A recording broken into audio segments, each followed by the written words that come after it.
you can wait for me to pull a bit.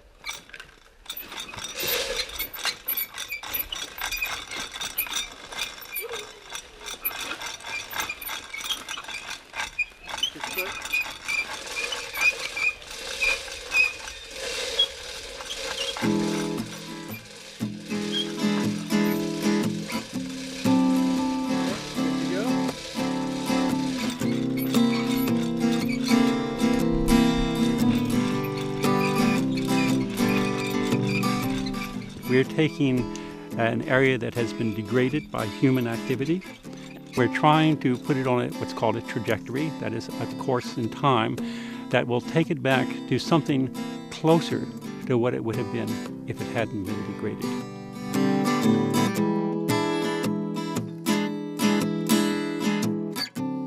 Well, the ultimate goal is to have a healthy, mature forest, to have it succeed into old growth forest, to have a lot of the wildlife and that has been lost come back and use this forest in the future, to try as much as possible and erase the history of the clear cut and just how poorly the land was treated. The predecessor to Weyerhaeuser, which was Macmillan Bloedel, were logging on Galiano, and they approached us to contract log for them. When they originally started out, you would clear cut completely, cut every single stem, remove the timber, the logs, and then you would bring in a large cat, a D8, which would then pile all the debris, the stumps, and make windrows, long rows of debris.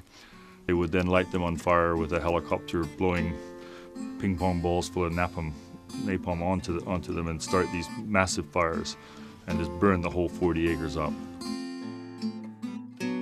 The soils were actually scraped bare here.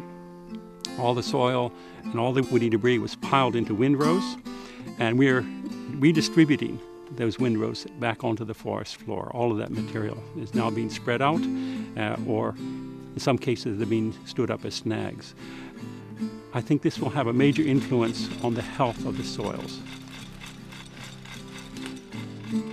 That one year there was like 180 truckloads of logs taken off this island, which started to alarm the local community. Well, I think it developed into a very small, beginning protest movement where they actually started logging in our local park at Dionisio Point, which is called Coombe Bay. And that, when they started logging in the park, people really did get upset. And that caused a group of people to go up there en masse and demand that they stop the logging, which was the first known incidents of civil disobedience on Galiano that I'm aware of.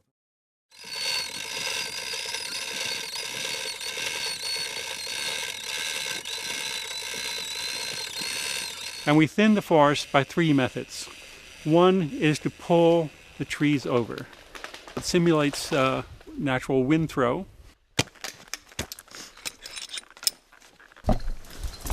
Top the trees so we can allow immediate light into the forest canopy as one of our techniques of thinning. This creates a temporary snag habitat for wildlife tree for birds. Woodpeckers, probably a feeding station.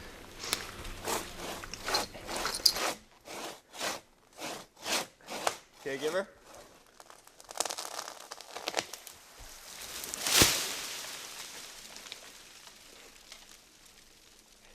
Not too bad.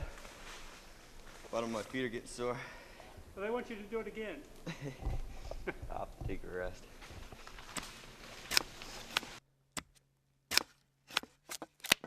This is called girdling, and what I've done is remove the bark in a complete circle around the outside of the tree, and by doing that I've removed the xylem and phloem or cambium layer, which transfers nutrients and water up and down the tree, and then that will kill it.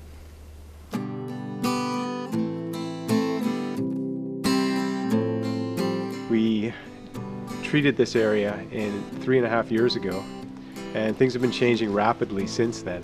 We're seeing a lot of regeneration in the understory, lots of greenery coming up, herbaceous plants, the moss layer is spreading, And we're starting to see decomposition and fungus moving into a lot of the pole trees and the top trees.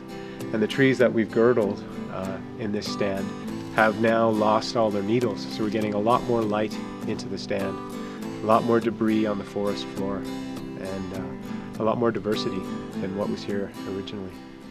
Almost every snag we've put up has a pileated woodpecker or other woodpeckers using it on a regular basis. Sometimes it's as soon as the day after it goes up. It's just amazing how quickly they're being used. We do everything by hand. We don't bring machinery in to do the restoration. We don't bring in power equipment. We can make dramatic changes in the forest, but it's all done by hand and it's quiet.